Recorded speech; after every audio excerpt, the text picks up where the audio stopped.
putus asa. Terperangkap dalam satu kata namanya putus asa. Jadi putus asa itu dua kata, satu kalimat atau satu kata dari dua kata, putus sama asa. Asa itu artinya harapan, asa itu artinya harapan. Harapannya putus, harapannya putus. Maka orang yang putus asa itu udah pasti salah. Kenapa salah? Ya karena dia salah berharap. Dia salah berharap. Makanya harapannya putus. Gimana caranya? Tidak mungkin putus asa. Kan rugi, punya asa bisa putus. Rugi atau enggak rugi? Oh, rugi. Kalau kita pengen punya asa yang enggak putus-putus, jangan berasa, jangan berharap kepada siapapun. Harapan hanya kepada Allah subhanahu wa ta'ala. Allah udah bilang Allahus Samad, Allah lah yang jadi harapanmu, satu-satunya Allah yang jadi sandaranmu, satu-satunya Allah yang jadi asamu. Tapi coba sekarang dicek, ketika ngelamar pekerjaan kemudian ada gaji, ada angka, harapannya ke Allah atau ke angka? Ke Allah atau ke angka? Ke Allah atau ke angka? Ya udah, mulai sekarang dirubah. Karena itu salah. Karena itu salah. Nanti akhirnya kecewa. Ketika menikah, harapannya dicintai suami, dicintai istri, atau dicintai Allah? Dicintai suami, dicintai istri, atau dicintai Allah?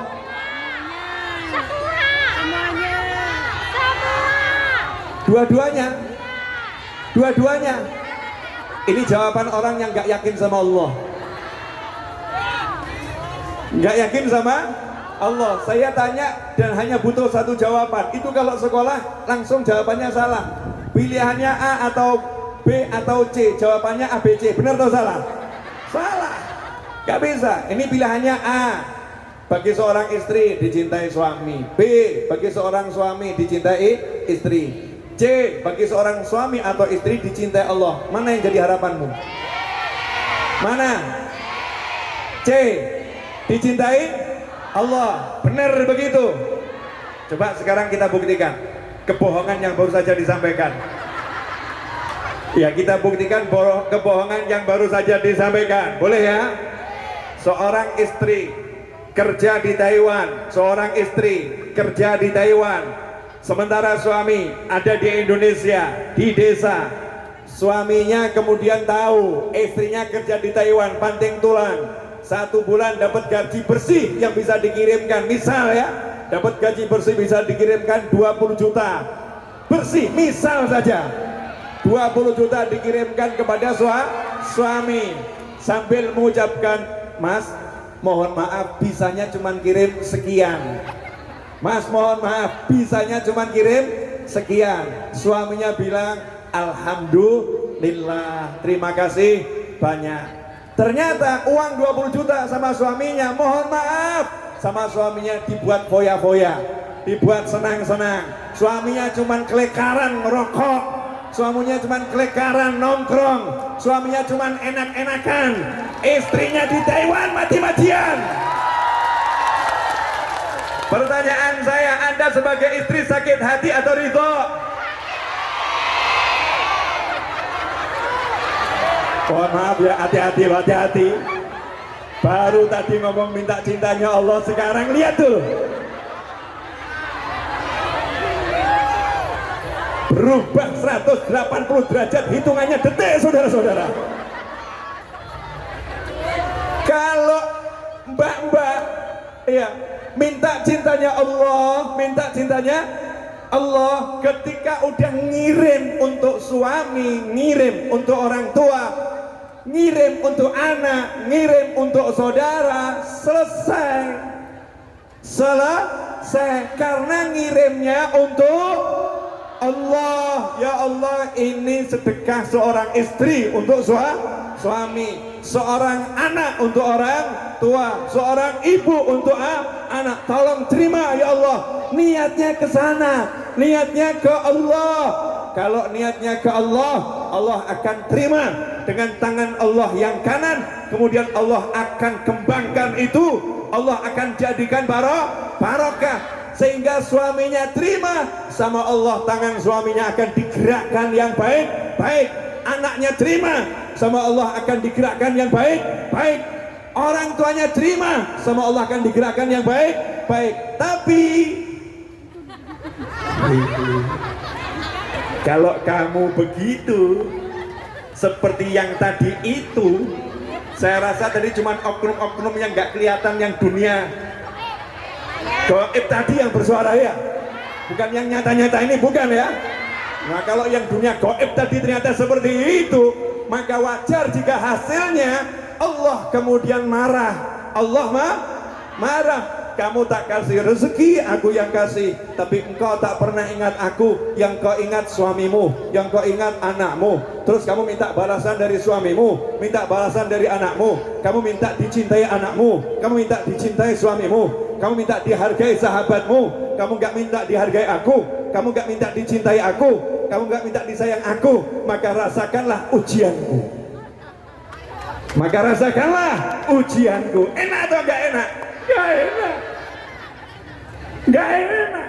Makanya minta dicintai Allah. Kalau udah minta dicintai Allah itu enak adanya. Contoh, bapak-bapak, mas-mas, boleh kita contoh? Boleh ya? Mungkin antum pelaku, mungkin korban. Mungkin pelaku, mungkin korban. Dia oknum pelaku atau oknum korban. Mohon maaf ya. Pernah enggak sebagai suami, pulang dari kerja, kalau misalnya tinggal serumah sama istri ya, pulang dari kerja, kemudian istri ngasih kopi, kemudian antum minum, bilang, "Dek, sun." Sabar ya, sabar. Saya lagi nanya yang di sana, pernah enggak bilang gitu?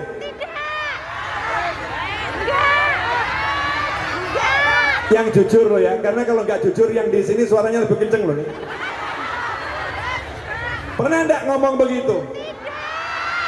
Saya tambahin, "Dek, suwun," terus pegang kepalanya, "I love you." Pernah enggak? Sabar, belum saatnya bersuara ibu-ibu. The power of mak-mak ini tahan dulu.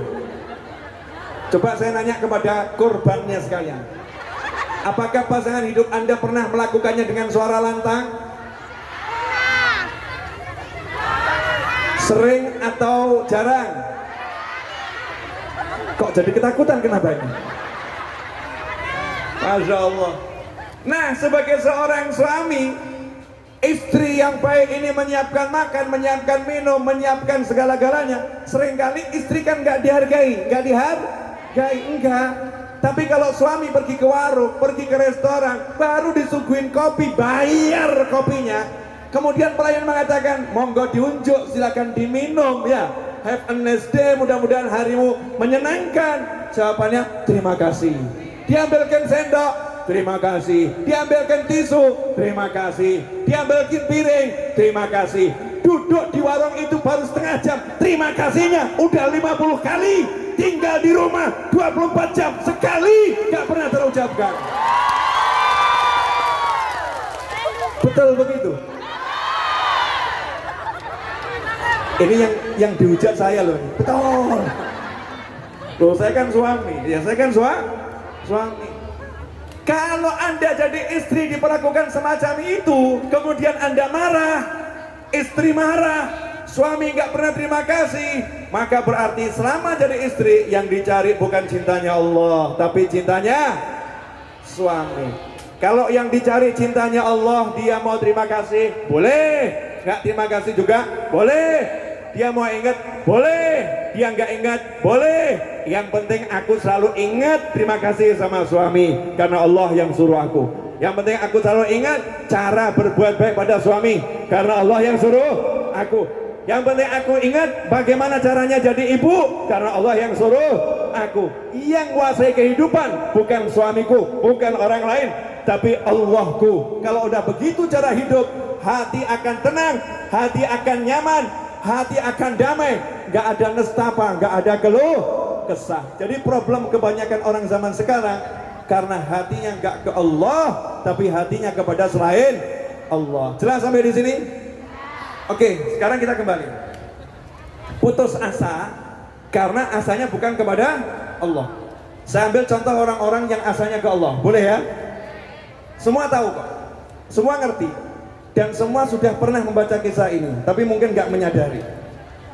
Bismillahirrahmanirrahim. Ya boleh duduk sebentar, ngerasakno ini loh panggungnya. Iya, merasakan panggungnya. Biar bagian syutingnya juga nggak stuck. Tiba-tiba harus merubah kamera, betul kan ya? Sehingga nggak ngelamun, ya tidak nggak ngelamun. Yang di belakang juga biar untuk dangak titik, sehingga waktu ngantuk hilang, betul ya? Itu teknik untuk istirahat tapi banyak alasan. Lanjut.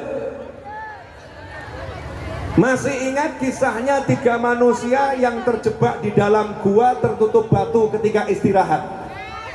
Masih ingat?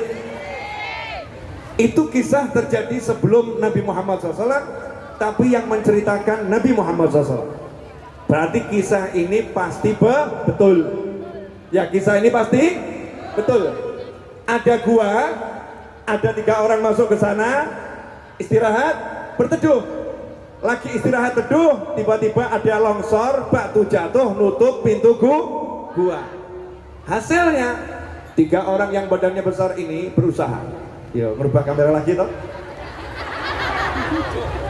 Maaf ya, maaf. Ngerjain tim kamera. 3 orang ini ya, 3 orang ini kemudian dengan kekuatannya dorong batu. Logikanya kalau batu nutup ya didorong, benar? Dengan kekuatan, logikanya begitu. Maka wajar ketika ada masalah kemudian menggunakan, bukan mengandalkan, menggunakan, bukan mengandalkan. Ingat-ingat ya, menggunakan akal, bukan mengandalkan akal. Menggunakan ilmu, bukan mengandalkan ilmu. Menggunakan cara, bukan mengandalkan cara. Maka dikasih akal sama Allah Ta'ala, dikasih ilmu. Kalau ada batu ya kamu berdiri, kamu singkirkan, didorong. 3-tiganya dorong. Batunya tidak bergerak, batunya tidak bergerak. Kalau mengandalkan akal, bukan menggunakan akal. Kalau mengandalkan akal maka akan putus asa.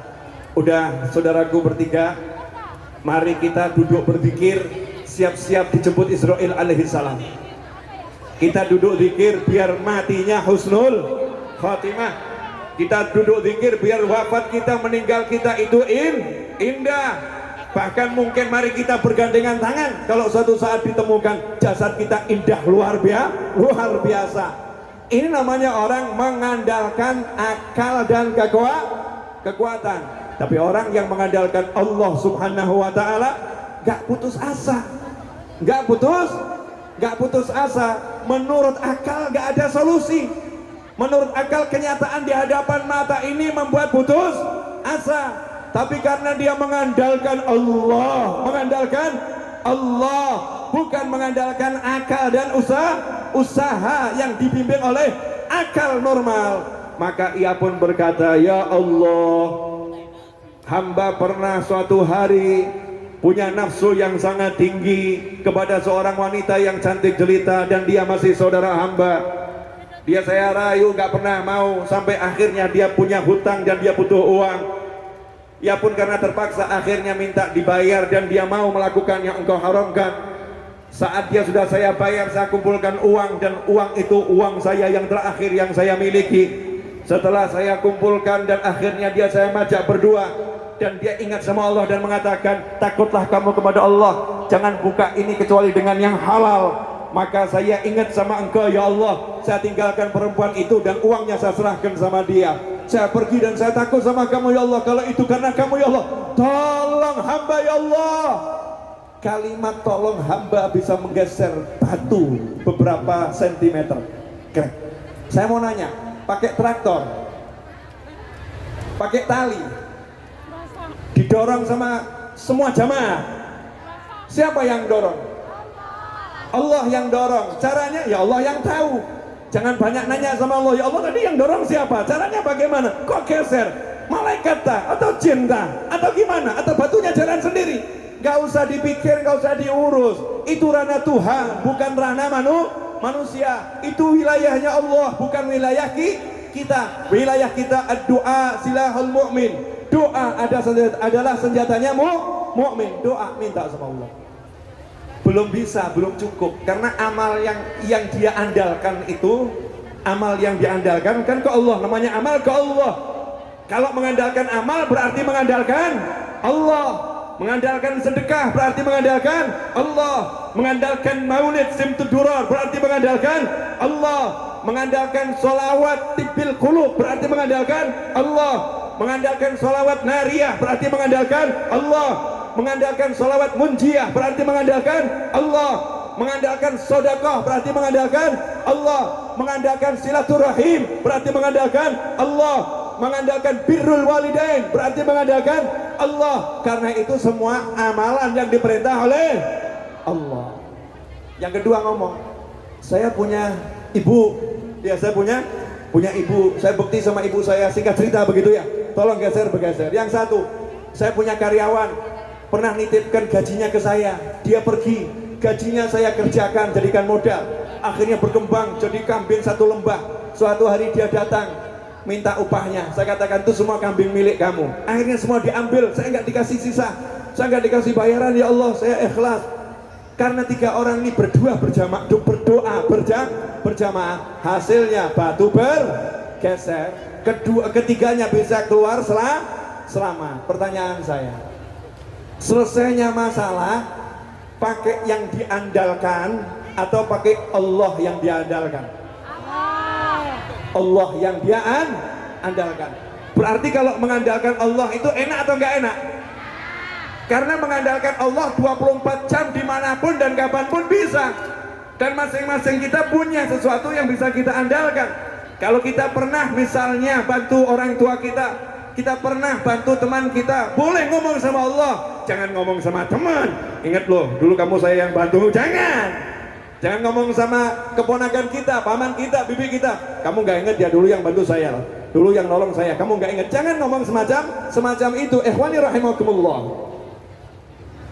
Kurang 18 menit lagi. Ya, 18 menit lagi. Nah, perlu saya jelaskan bahwasanya waktu bukan milik saya, waktu bukan milikmu, waktu diatur panitia.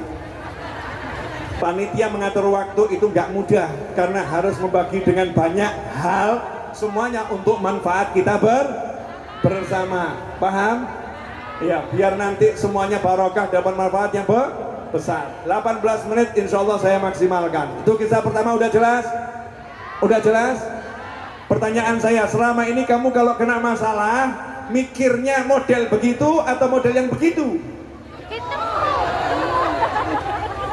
Kalau kena masalah mikirnya model 3 orang tadi atau model yang begitu-begitu? Nanti ada kalimat mumet cari hutang, ada kalimat mumet cari teman curhat, ada kalimat mumet ngadepi suami, ada kalimat mumet ngadepi istri, ada kalimat mumet ngadepi anak, ada kalimat mumet ngadepi bos ya, ada kalimat mumet ngadepi teman sejawat. Tinggalkan semua mumet tadi, ngadeplah sama Allah Ta'ala. Allah yang bereskan, Allah yang bereskan. Kisah yang kedua semuanya juga tahu, cuman mungkin gak pernah direnungkan, direnungkan. Masih ingat kisah Nabi Musa alaihissalam? Sengaja saya ambil kisah-kisah yang mudah diingat. Nabi Musa alaihissalam bawa Bani Israel. Bani Israel jumlahnya itu ribuan, bukan 1000-2000, mungkin puluhan ribu. Bedol kampung bukan, bedol desa bukan. Nabi Musa ngajak bedol kota. Satu Mesir, Bani Israel diajak pindah semuanya. Satu Mesir, Bani Israel diajak pindah semuanya. Pertanyaan saya, begitu semua diajak pindah, yang punya kota marah atau nggak marah? Marah. Siapa yang marah? Firaun. Kalau bicara Firaun itu berarti senjata terlengkap. Bicara Firaun pasukan terkuat. Bicara Firaun kezaliman paling tinggi. Bicara Firaun ahli membunuh dan menyiksa. Bicara Firaun ahli balas dendam. Bicara Firaun ahli tak kenal mengampuni. Bicara Firaun ahli segala kezaliman. Itu Firaun. Maka begitu ngejar Nabi Musa, Firaun yang marah udah siap untuk menghajar Nabi Musa dan seluruh pengikutnya. Masalah timbul. Ternyata di depan itu ada laut. Sementara pengikutnya bukan ahli renang dan tidak ada kapal. Gak jauh Firaun dan bala tentara ngejar dengan kekuatan penuh. Pertanyaan saya, kira-kira solusinya duduk nyerah siap mati atau bunuh diri nyebur ke laut? Kan mungkin menawarkannya, mari kita berjuang mati-matian sampai titik darah penghabisan, ya mati, betul. Mari kita nyebur ke laut, juga mati. Ayo kita duduk sambil zikir, juga mati. Gak ada solusi hidup, betul. Maka umat ini setengah protes, namanya juga Bani Israel. Setengah protes, ngomong ke Nabi Musa alaihissalam, bagaimana ini? Kita diajak pergi, janjinya selamat, janjinya menang, janjinya makmur. Nih nyatanya depan laut, tuh belakang Fir'aun dan bala tentaranya. Gimana kita ini? Maka saat itulah Nabi Musa ngasih solusi pasti. Tapi kalau didengar solusi ini gak jelas. Solusinya pasti, tapi kalau yang dengar yang gak iman gak jelas. Karena jawaban Nabi Musa, kalla inna ma'ya rabbi sayahdin. Kalla, jangan khawatir, gak mungkin Fir'aun bisa ngejar, gak mungkin Fir'aun bisa nyentuh kamu, gak mungkin Fir'aun bisa mencelakai kamu. Pertanyaan saya, masuk akal enggak ini? Lawang jelas kudanya tambah dekat, pedangnya semakin berkilat kena cahaya, panahnya sudah diarahkan, gemuruh suara pasukan udah semakin ada di telinga. Nyatanya laut itu ombaknya ganas. Gak mungkin ini kalimat Nabi Musa, gak mungkin. Kalla, tambahannya lagi, inna ma'ya rabbi sayahdin. Saya punya Allah, pasti Allah akan memberikan petunjuk. Lah ini semakin gak jelas. Tuh, yang ganteng udah datang. Masya Allah. Semoga beliau semakin sehat, semakin kuat, semakin semangat, panjang umur dalam segala kebahagiaan, hajatnya kabul, semakin dicintai karena suka menebar cinta, semakin disayangi karena suka menebar kasih sayang, semakin lembut karena memang namanya Latif, karena memang namanya yang lembut. Mudah-mudahan ya beliau nanti bisa melanjutkan ceramah saya dan saya bisa segera mengakhiri pengajian. Jazakumullah khairan. Lanjut ya. Nah, jadi lupa saya ngomong apa tadi.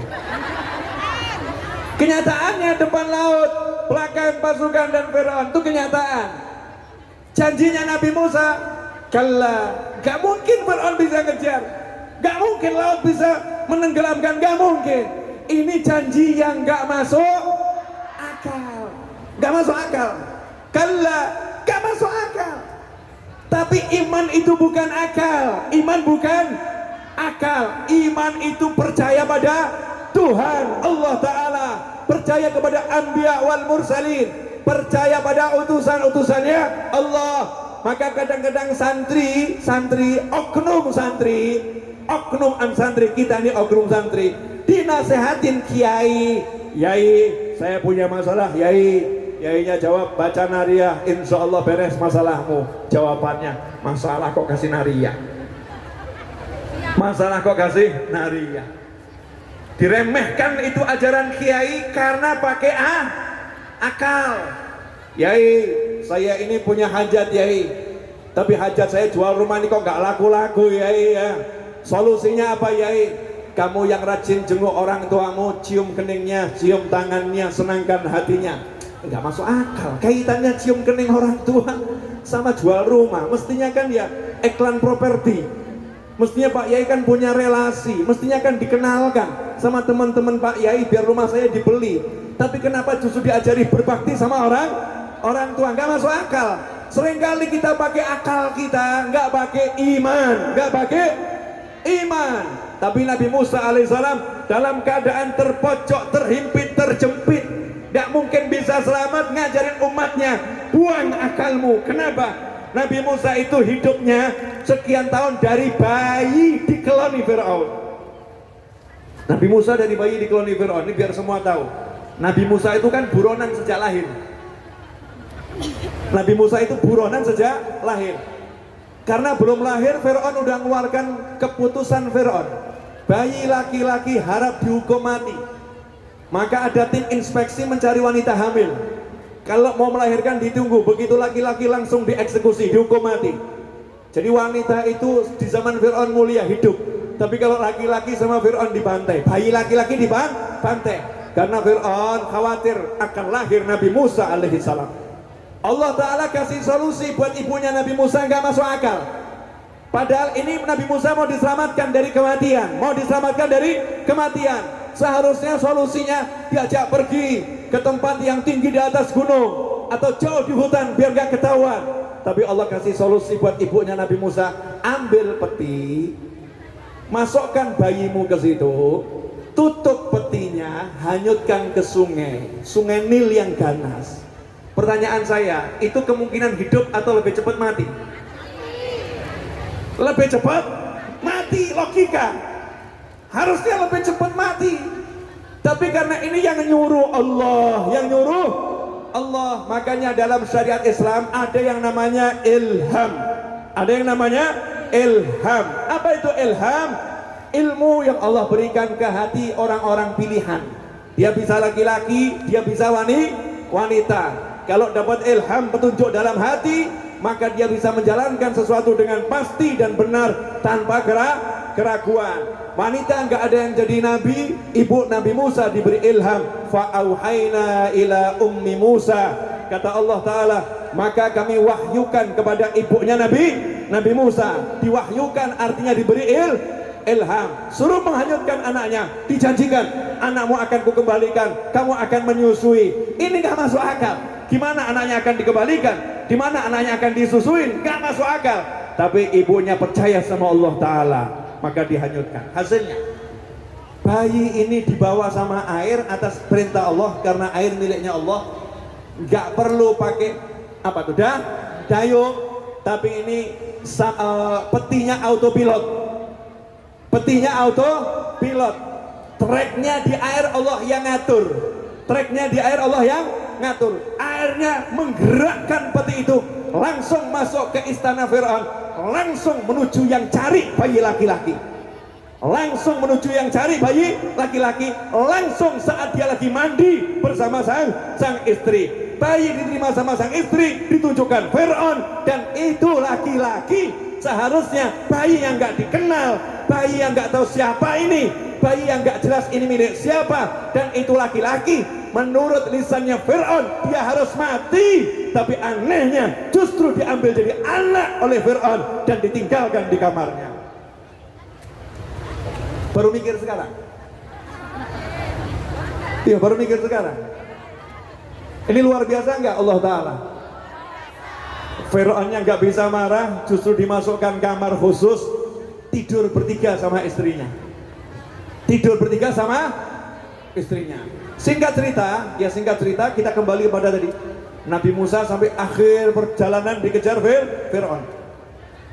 Nabi Musa mengatakan, kalla inna ma'iya rabbi sayahdin. Gak mungkin. Kalimat gak mungkin ini didengar Bani Israel ya menyakitkan. Lawang jelas deket. Jelas lah dibilang gak mungkin, apalagi tambahan informasi gak jelas. Menurut yang gak iman, inna ma'iya rabbi sayahdin. Saya bersama Allah, nanti Allah ngasih saya petunjuk. Coba kalau antum dalam kelompok Nabi Musa itu was-was enggak? Fir'aun semakin dekat, solusinya belum dijelaskan. Nanti Allah ngasih saya petunjuk. Petunjuknya bagaimana? Petunjuknya bagaimana? Nabi Musa nggak ngajak perang, padahal Nabi Musa ahli perang. Nabi Musa dididik di istana Fir'aun oleh semua ahli matematika, fisika, biologi, ekonomi, militer, semuanya ada di istana Fir'aun dan semuanya mendidik Nabi Musa alaihissalam. Tapi hari itu Nabi Musa tinggalkan semua ilmunya. Beliau mengatakan, kalla inna ma'iya rabbi. Karena dihitung kalau pakai ilmu militer nggak mungkin menang, pakai ilmu strategi nggak mungkin menang, pakai ilmu adu jotos nggak mungkin menang. Padahal kita harus berpikir menang, bukan berpikir kalah. Maka Nabi Musa langsung minta petunjuk sama Allah. Ya Allah, ini semua nggak bisa memenangkan kami, tolong beri petunjuk. Allah katakan, sayahdin, nanti dia Allah akan ngasih petunjuk. Dalam kondisi seperti itu Nabi Musa tenang. Makanya kalau kamu udah diajarin kiai, amalkan ini, nanti ada solusi. Jangan bilang udah kurang sehari kok belum ada solusi, kurang 5 hari kok belum ada solusi, kurang 3 jam kok belum ada solusi. Saya pernah mengalami semua itu. Kurang 1 jam belum ada solusi, tapi pada detiknya solusinya terjadi. Yakin sama Allah. Maka pada detiknya Fir'aun semakin dekat. Allah ngasih solusi yang gak masuk akal, ngasih solusi yang mustahil, ngasih solusi yang gak relevan. Apa itu? Dah, tongkatmu pukulkan ke laut. Bukan didatangkan angin ya untuk membuka laut, bukan didatangkan malaikat untuk menghajar Fir'aun, bukan didatangkan serangga atau katak seperti sebelumnya untuk mengganggu Fir'aun. Enggak. Allah bilang ke Nabi Musa alaihissalam, pukulkan tongkatmu ke laut. Lautnya akan terbelah. Laut terbelah. Pertanyaan saya, selesai masalah? Belum. Kira-kira mbak-mbak dan mas-mas berani enggak jalan, lihat kanan laut, lihat kiri laut, dan laut ini baru saja kelihatan terbuka? Ada enggak was-was kira-kira? Nah, nanti kalau nutup lagi gimana? Tengah-tengah jalan kemakbuk lagi gimana ini? Kita akan tenggelam semua. Kita akan tenggelam semua. Maka saat itu Allah Ta'ala kuatkan hati Bani Israel, dikuatkan sama Allah, jadi yakin. Setelah melihat petunjuk itu, hatinya jadi yakin. Maka kalau kita setelah melihat petunjuk kebesaran Allah di jagat raya, gak yakin sama Allah, keterlaluan. Kalau kita udah melihat ini semua, manusia ini diurus sama Allah Ta'ala, kok kita gak yakin sama Allah Ta'ala, keterlaluan. Gak perlu dibuat namanya laut terbelah lagi untuk kita, karena udah terlampau banyak tanda-tanda kebesaran Allah Subhanahu wa Ta'ala. Singkat cerita lewat, selamat. Fir'aunnya ditahan sama Allah, kuda-kudanya disuruh berhenti. Caranya kuda berhenti, kudanya itu loncat. Fir'aunnya nunggu kudanya bisa normal lagi, kudanya normal lagi saat Nabi Musa dan bala tentaranya dengan pasukannya, dengan anak buahnya semua selamat di tepi. Maka Fir'aun dengan hajat yang sangat tinggi, syahwat yang besar untuk membunuh, kudanya dipacu semakin kencang masuk ke dalam laut. Lautnya belum tertutup, Fir'aun pun semakin kencang. Saat itu Nabi Musa dan umat lihat Fir'aun ternyata ikut mengejar, Fir'aun ternyata mendekat. Begitulah cara Allah menyenangkan hamba-hambanya. Allah juga seneng loh ngerjain antum.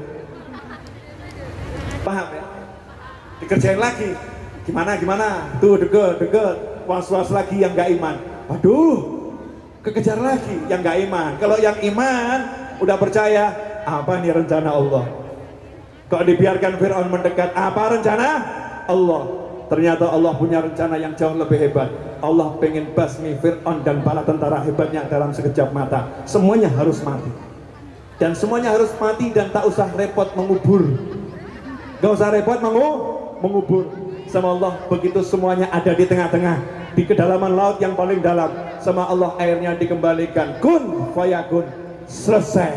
Hitungan detik, selesai, mati semuanya. Nabi Musa selamat, pasukannya selamat, umatnya selamat, Bani Israel selamat, Fir'aun dan bala tentaranya mati, tenggelam, dan menjadi kisah dalam sejarah. Harusnya kita renungkan, yakin gak sama Allah? Kalau yakin sama Allah, percayalah kepada Allah Ta'ala, bukan kepada sarana.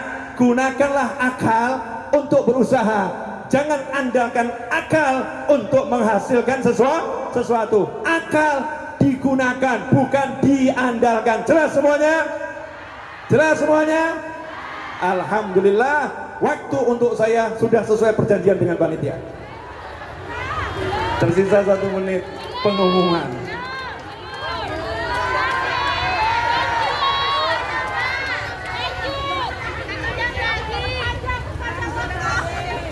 Oke. Nanti saya mau ngajak semuanya break baca sholawat. Ada panitia yang akan menggalang dana infak untuk acara tabligh akbar hari ini ya. Nanti kalau ada yang mau ikut ambil buat panitia, nanti ada panitia yang keliling, ya. Niatkan itu untuk Allah, biar dikembalikan sama Allah berlipat-lipat dan bentuknya beraneka ragam. Nanti sebentar lagi. Nah sebelum itu, saya mau kasih pengumuman boleh? Kalau antum pengen belajar lebih lanjut bersama saya udah siapkan fasilitasnya mudah. Fasilitasnya mudah. Ketik di Google ya. Ketik di Google info.raudhah.id. info.raudhah, raudhahnya RAUDHAH. Raudah gitu ya. info.raudhah.id. Klik di situ, maka nanti Anda akan tersambung kepada link tree saya. Nah, di sana sudah ada. Kalau mau lihat YouTube saya ada. Kemudian mau beli buku saya di mana ada. Mau WhatsApp pribadi saya ada, langsung ke nomor saya ini. Ya, sudah ada. Langsung ke nomor saya, bukan nomornya admin. Langsung ke nomor saya. Ada di situ. Kalau mau bergabung dengan langganan kajian, saya buat satu kajian yang berlangganan dalam 1 bulan, saya bagi jadi 3 kelas, ada di situ. Kalau kemudian mau bergabung grup WhatsApp saya ada, ya lengkap sudah ada di situ, cukup di info.raudhah.id. Udah lihat? Udah, silakan dinikmati. Nah, nanti bergabung saja di grupnya. Kalau ada saya kajian dimanapun, saya akan infokan di grup tersebut. Kalau ada ilmu tentang hadis, ucapan ulama, saya akan infokan di grup tersebut. Grupnya bersifat satu arah. Mungkin sesekali saya buka 2 arah. Sesekali saya buka 2 arah. Karena banyak teman yang mengeluh, Bib, kalau grupnya 2 arah suka ada yang ngirim aneh-aneh. Kalau grupnya 2 arah suka ada yang komentar macam-macam. Kalau grupnya 2 arah suka ramenya luar biasa. Jadi grupnya saya buat 1 arah, saya kasih informasi. Kalau mau komentar langsung chat ke nomor pribadi. Beb, apa dibuka? Saya akan buka. Tentunya ada yang kebuka, ada yang tidak. Karena bukan cuma 1-2, ya ada ribuan setiap hari WA yang masuk. Yang buka Habib sendiri, iya saya sendiri. Kadang-kadang ada yang itu punya saya dibuka kok nggak dibaca, nggak dijawab. Oh, isinya Beb, suami saya. Tolong, saya suruh nikahin. Tolong ya, jawaban saya dalam hati, semoga rumah tangganya sakinah mawaddah warahmah. Saya jawab, saya doakan biar lebih kabul, nggak saya tulis. Kadang ada yang minta didoakan panjang lebar, saya cuma jawab amin. Yakinlah saya ngamin itu berarti saya doa. Kadang udah macam-macam saya jawab jazakumullah khairan ya. Itu saya sendiri, bukan orang lain. Saya suka berinteraksi dengan teman-teman saya. Saya nggak mau pakai admin untuk urusan saya. Ada admin majelis memang ngurusin ketika urusan majelis. Ada admin pondok ketika urusan pondok. Tapi kalau urusan yang satu ini, yang di info.raudhah.id itu urusan saya ngelola majelis pondok dan semua kegiatan saya. Jazakumullah khairan, mudah-mudahan berkah manfaat. Mari kita bersama-sama baca sholawat Tibbil Qulub. Sambil baca sholawat Tibbil Qulub diiringi rebana dan mursyid. Kemudian ada yang mengedarkan kotak amal atau serban amal. Wallahu alam, saya nggak tahu bentuknya apa, panitia yang bertugas. Mudah-mudahan barokah. Saya ucapkan jazakumullah khairan, dan insya Allah kita ketemu lagi dalam keadaan yang lebih baik. Amin. Allahumma sholli ala Sayyidina Muhammadin